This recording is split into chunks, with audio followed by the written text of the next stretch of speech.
In this lecture, I want to talk about specific prompting techniques that might come in handy in different specific situations that you might end up in. And these prompting techniques that we will cover in this lecture are 0, 1, and few shot prompting, chain of thought prompting, reverse engineering a prompt, sequential prompting, and signal prompting. Now, without any further breaks, let's dive into the first one, which is 0 to few shots. Now, zero-shot prompting allows the model to generalize without any label data, whereas while few-shot leverages several examples to adapt the model quickly to the kind of the output that we're looking. So essentially what it means is that in zero-shot, we're going to ask a question without providing any reference examples. In one shot, we will provide exactly one example. And in few shots, we'll provide more than one example. It could be 2 or it could be 1,000 examples. And the idea is that more examples of expected output we provide to the model, the more customized and personalized answer we will get in that specific direction that we send the model to in our output example. Now let's understand this through an example. I'm going to start by asking a very simple question, create a headline for this article, and then I provided the article. The article talks about Australia's COVID-19 lockdown, which was countrywide. GPT comes back and gives me a headline saying Australia extends nationwide lockdown amid Delta variant surge, cases rise to 107. Next, what I'm going to do is I'm going to provide a sample example first with a sample output and then ask the same question. So here, first I provide an example of article input. This article specifically talks about large fire that has devastated hundreds of homes in California. Then it gives us the expected output of this headline, which will be wildfires in California due to powerful winds, sparse conditions destroys the ecosystem. And then I said, okay, now create headline for this article, and I provided the same article that we gave in the first prompt about Australia COVID-19 countrywide lockdown. This time ChatGPT came back with a slightly different tweak to the same headline. It says Australia extends lockdown as Delta variant cases climb to 107. Over here, it was the same thing except the word nationwide, amid. So a slightly different tweak to the same title. Now GPT comes back with the title of the headline once again, and based on the example that I provided, it's slightly different. It doesn't use the word nationwide or amid, and the cases rises is changed to cases climb based on the example headline that we have provided this time. Now in our third shot, which is the few shot, this time what I'll do is I'll provide more than one example. So first example is the first example here is the same, a large wildfire in California.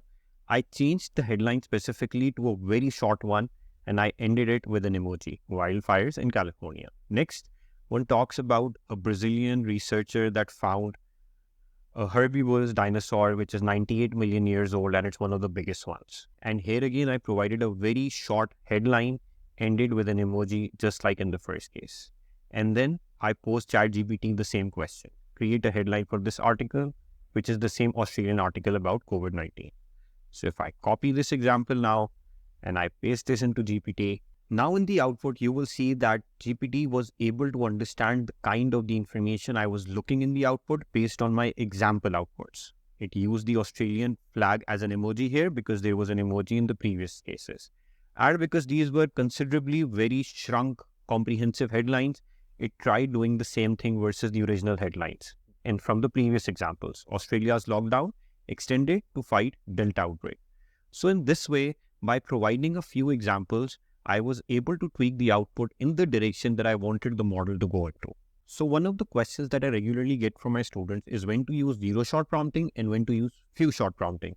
And the way I would suggest you think about it is that you start every task with a zero-shot prompt, and if you think that the output is not aligned with what you're looking for, then you can move on to a few short examples and get the output aligned. If you specifically look at it, few short examples could be critical when you want to improve the accuracy and the quality of the output, where the task is very complex and LLM is struggling to understand. So providing examples might help in that case. When you have a very specific idea, so providing that example idea is great because then the model knows that, okay, this is what I'm supposed to do now. And when you want to reduce the uncertainty and generate consistent results, For example, in our last example, if I want the emoji to be there in the headline every time, I can either write it down, always make sure there is an emoji in the end, or I can provide a few example emojis by giving it a few example headlines. So in this way, I can be certain that because I trained it on emoji examples, emoji will always be there. So if you need consistency and want to avoid uncertainty in your answers, then examples would be the best suited there too. Prompting technique 2 that I want to talk about next is called chain of thought prompting. And here the idea is that when the model is struggling getting the right answer, try decomposing the task into smaller steps so that if it cannot understand the big project well enough to execute it in one go, it might be able to do it if you break it down into smaller steps and ask it to complete one step at one time. Now let's look at it through an example. I am specifically going to use ChatGPT 3.5 in this case because I want ChatGPT to fail and show you how chain of thought prompting can really help in specific scenarios. And this is the prompt that I'm giving ChatGPT in this case. How many words does this text contain? And it's the same Australia COVID article that we're getting the headline for. Now GPT will go do its job and give me a number, and it comes back saying 74. Now, just because I checked it online using a different tool and the answer should actually be 75 words. This is an example of hallucination. GPT is very confidently giving you the wrong answer here. So beware of this first of all. And now let's look at how chain of thought prompting can help us solve this problem. All I'm going to do is I'm going to ask ChatGPT to do the same job again, but this time do it step by step. So this time what it does is it starts listing down each word separately in a separate line. So it starts with Australia has prolonged its countrywide lockdown. And it goes on and on till the end of the list. And then it counts the number of words that it has, which ends in 75. And now it comes up with the right answer of 75, which is exactly what we were looking for. So just by telling ChatGPT to perform a task step by step, we were able to tweak the output and get the right answer because now it had the ability to think as a chain of thought which led to the right answer. Now, just out of curiosity, the reason I didn't ask ChatGPT 4 to do the same job is because GPT-4 will not make a mistake.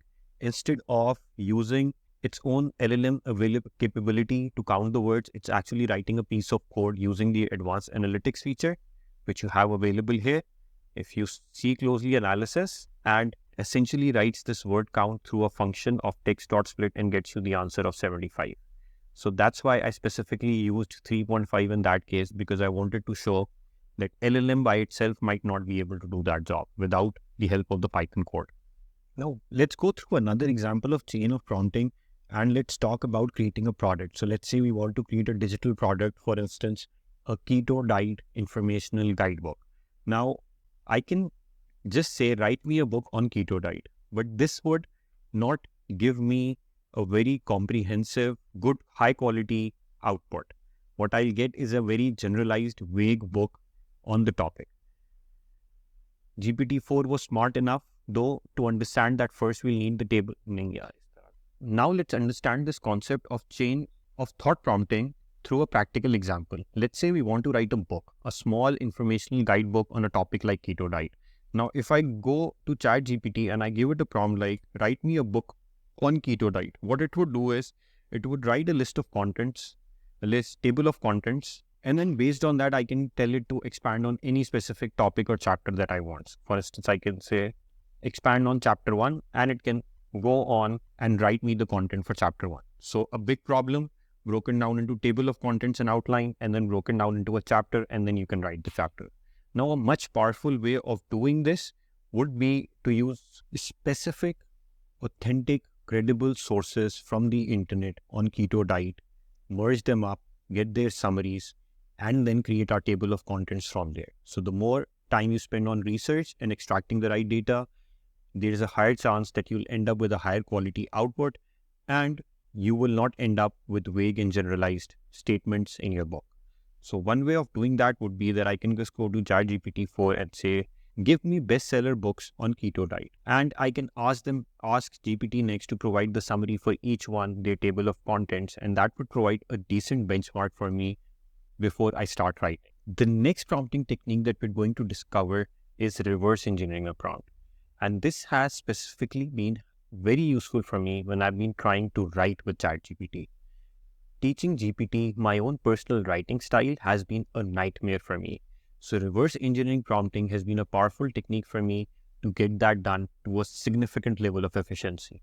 And here's how I did it. So my prompt in this case is, act as a reverse prompt engineer.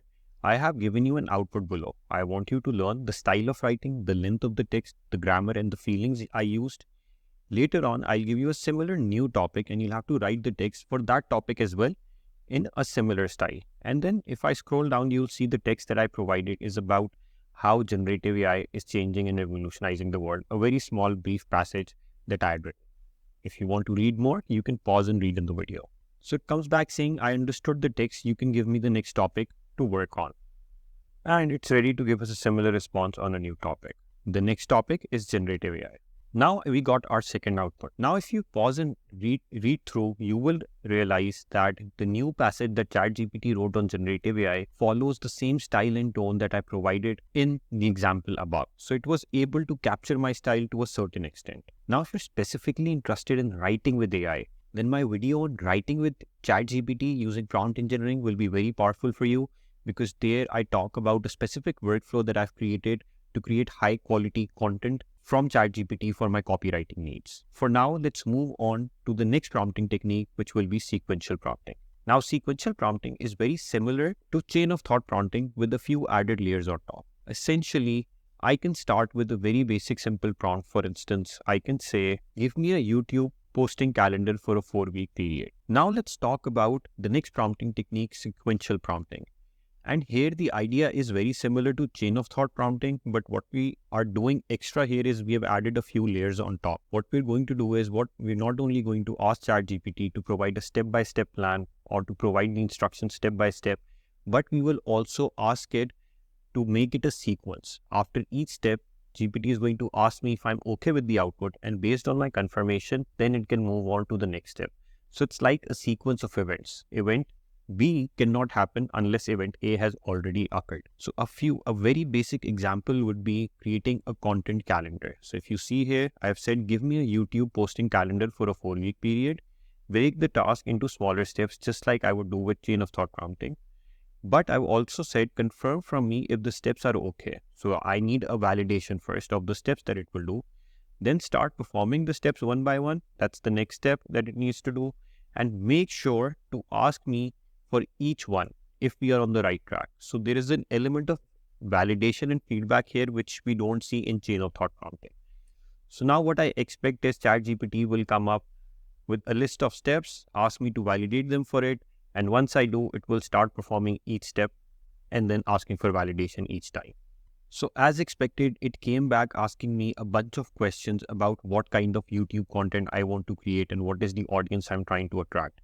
So based on the questions, I read through them and I came up with precise, small, concise answers for each one of them to keep the discussion ongoing. And after a little back and forth, we came up and decided the core topics that we're going to talk about, what the audience will be, and the scheduling and frequency. And based on that, I finally got a plan, and now I can dive into any one of them. For instance, I can say, let's do this today. For example, I can say, let's do this. And this is Monday, Tuesday, research and script writing. What is generative AI introduction? And now it will start going into that specific topic and working with me on it. So this is the power of sequential prompting, where you're not only using the chain of thought prompting technique to break down your problem into steps, but you're also using the validation and feedback loop from the LLM to come back to you and ask you at each step if it's going into the right direction, so that you make the most out of the model. Now let's talk about the last prompting technique, which is signal prompting. Now this is very basic and simple. The idea here is to help you understand and develop an intuition behind how these large language models behave. So for instance, if I give it a very simple prompt saying list of vegetables, it creates a huge list of vegetables. And now if I say red, it's not a vegetable, but it gives me a list of red vegetables. So this is signaling. I am pushing the output, or I'm steering the output in a specific direction by giving it a signal. Based on the previous prompt, if I said list of cars, it would have tweaked the output in the second prompt based on that. If I said list of foods, it would have given me the red foods that could apply. So just a basic idea to develop an intuition of how the model behaves. Lastly, I covered a few prompting techniques, but there are hundreds and hundreds of different ways that you can tweak a prompt to make the model work, just like you can do it with a work colleague or with your friend or with your peers. So play around with the model, ask it stupid questions, discuss your work, discuss God, discuss religion, discuss philosophy, and understand the kind of answers you get from 3.5 and 4 if you have the paid version. Because essentially, you don't need a list of prompting techniques and prompts to master ChatGPT. What you need to learn is to understand how ChatGPT thinks. These generative AI models think, but they have their own way of thinking. So once you understand that, you will be able to make the most out of these tools.